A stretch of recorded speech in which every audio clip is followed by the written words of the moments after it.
बीते दिनों अलीगढ़ की पनेठी पर गौ मांस को लेकर हाई प्रोफाइल हंगामे का मामला।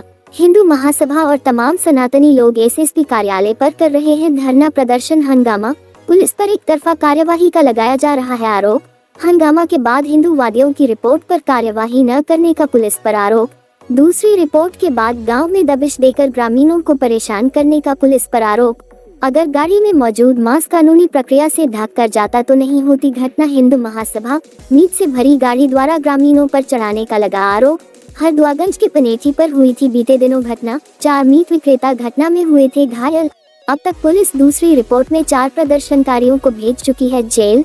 सिविल लाइन थाना इलाके की पुलिस लाइन में एसएसपी दफ्तर गेट पर हो रहा है हंगामा। पनेठी पर गौमांस को लेकर हाई प्रोफाइल हंगामे का मामला। हिंदू महासभा और तमाम सनातनी लोग एसएसपी कार्यालय पर कर रहे हैं धरना प्रदर्शन। हंगामा, पुलिस पर एक तरफा कार्यवाही का लगाया जा रहा है आरोप। हंगामा के बाद हिंदूवादियों की रिपोर्ट पर कार्यवाही न करने का पुलिस पर आरोप। दूसरी रिपोर्ट के बाद गांव में दबिश देकर ग्रामीणों को परेशान करने का पुलिस पर आरोप। अगर गाड़ी में मौजूद मांस कानूनी प्रक्रिया से ढक कर जाता तो नहीं होती घटना। हिंदू महासभा मीट से भरी गाड़ी द्वारा ग्रामीणों पर चढ़ाने का लगा आरोप। हरदुआगंज की पनेठी पर हुई थी बीते दिनों घटना। 4 मीट विक्रेता घटना में हुए थे घायल। अब तक पुलिस दूसरी रिपोर्ट में 4 प्रदर्शनकारियों को भेज चुकी है जेल। सिविल लाइन थाना इलाके के पुलिस लाइन में एसएसपी दफ्तर गेट पर हो रहा है हंगामा। आज हम जो आए थे एसएसपी कार्यालय पे आए थे। मेरा नाम आचार्य भट्ट तिवारी, राष्ट्रीय समन्वय परिषद से संगठन मंत्री। जब मेरे को मालूम पड़ी जो पनेठी पे जो गौकसी की हत्या को लेकर के अफवाह जो फैली गई थी वहाँ पर अफवाह जो फैली गौकसी को लेकर, गौ भक्त यहाँ पर सब सनातनी रहते हैं यहाँ पर। और यार सनातनी जब उसमें देखा था मांस जा रहा था, उसमें आधे कटे पशु थे, उसमें खाल उतार करके आधे कटे हुए थे। न तो कोई फ्रीजर था, न कोई खुली गाड़ी में लेकर के मांस को लेकर जा रहे थे। वहाँ राहगीरों ने उनको रोका, उनको ऊपर गाड़ी चढ़ाने की कोशिश की। जब उन्होंने हल्ला मचाया तो वहाँ पर पब्लिक एकत्रित हो गई और उनके साथ में मारपीट की गई। और उसको लेकर के प्रशासन ने वहाँ पर मुकदमा दर्ज किया कि विपक्ष के नेता यहाँ पर आए दिन धरना कर रहे थे, क्योंकि विपक्ष के नेताओं को यहाँ पर अलीगढ़ में रोटी सेकने का मौका मिल गया। और इसको लेकर के हमारे जो बच्चे, जो बेकसूर बच्चे हैं, हरदुआगंज पुलिस, अकराबाद पुलिस उन बच्चों को 3rd डिग्री दे रही है, बच्चों को उठा करके लेकर आ रही है। और लेकिन जो अवैध कट्टी घर चल रहे हैं उन पर अभी तक कोई कार्रवाई नहीं हुई थी। लेकिन हमारा जो सबका सभी संगठनों का एकत्रित होना केवल यही था कि जो अवैध कट्टी घर चल रहे हैं उनको बंद किया जाए। और जिन बच्चों पर जो मुकदमा लूट का लगा गया है, लूट का है, चौथ वसूली का है, उनको हटाया जाए। और ये एसएसपी महोदय साहब ने पूरा आश्वासन दिया है, आश्वस्त किया है कि ऐसी कोई घटना नहीं होगी, अब कोई बच्चे को नहीं उठाया जाएगा। और जो धारा लूट की है वो हटा दी जाएगी। और जो पहले उन पे जो वो थे कट्टी घर वाले थे, जो मीट व्यापारी थे, उन पर जो हमारी जो एफआईआर दर्ज हुई थी वो ख़त्म नहीं की गई है। उन पर एफआईआर बरकरार बनी हुई है, लेकिन केवल वो एक जांच का विषय हुआ है, जांच का विषय बना हुआ है। और लेकिन अब कोई गिरफ्तारी नहीं होगी आगे से।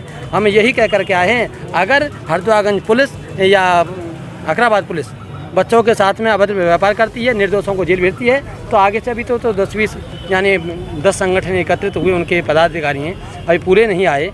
लेकिन आगे से ऐसा कार्य करती है, बर्बरता का कार्य पुलिस प्रशासन करता है, तो यहाँ पर एसएसपी कार्यालय पर पैर रखने के लिए कोई जगह नहीं बचेगी। वहाँ पर हर एक घर से सनातनी निकलने की रोड पड़ती है। देखिए, ये पनेठी जो कांड हुआ था 24 मई को, जो गौकसी की सूचना के आधार पर कुछ हिंदूवादियों ने वहाँ प्रदर्शन किया था।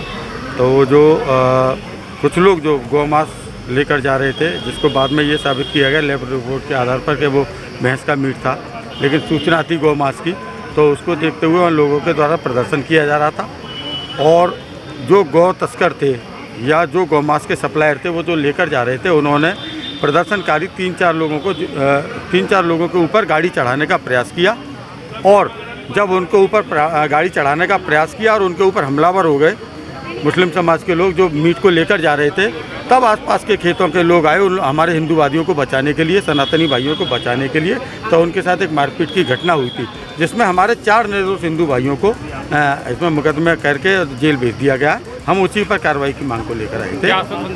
आश्वासन ये दिया कि जाँच चल रही है और जांच के आधार पर कार्रवाई होगी, किसी भी निर्दोष को जेल नहीं भेजा जाएगा। आप लोगों के द्वारा अभी रोड जाम किया गया, एसएसपी ऑफिस का घेराव भी किया गया, क्या कारण था? देखिए, जाम नहीं किया गया था, वहाँ हम अपना प्रदर्शन कर रहे थे।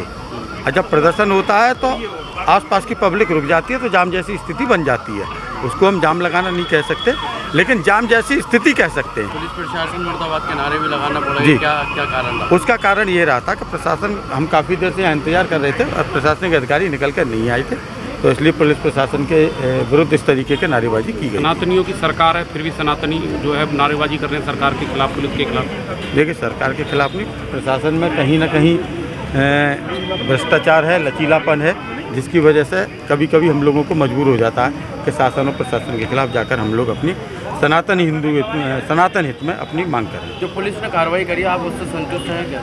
जी, अभी जो हमें आश्वासन दिया उससे हम संतुष्ट हैं और आगे वेट एंड वॉच की स्थिति है कि आगे अगर किसी भी तरह की किसी निर्दोष हिंदू के ऊपर कार्रवाई होती है तो हम लोग फिर और उग्र रूप से प्रदर्शन करेंगे। आप लोगों के हाथ में जैसे कि टेम्पलेट थी, उस पर लिखा गया था कि पुलिस अत्याचार कर रही है, मतलब किस तरह की बात है वो लोग? देखिए, हम लोगों को कुछ निर्दोष लोगों को वीडियो के आधार पर पुलिस के द्वारा उठाया गया था, उनके साथ मारपीट की गई थी। उसी चीज़ को लेकर हमें कप्तान साहब से मिले थे, उन्होंने आश्वासन दिया कि अब किसी भी निर्दोष के विरुद्ध कोई भी कार्रवाई नहीं की जाएगी। तो जो मीट लेकर गए थे उसको लेकर के भी आपने कुछ कहा था? नहीं जी, बिल्कुल, मीट लेकर जो लोग गए थे उनके विरुद्ध भी हम लोगों ने कहा है और उनके ऊपर भी मुकदमा दर्ज किया गया, कार्रवाई उनके ऊपर भी होगी। जो मास्क था वो आपने जो बफेलो को बताया, मुझे कहा है आपने, उसके लिए भी हमने मांग की है कि उस मांस की पुनः जांच कराई जाए। हमको शक है कि वो मांस बफेलो का नहीं था, वो बीफ था।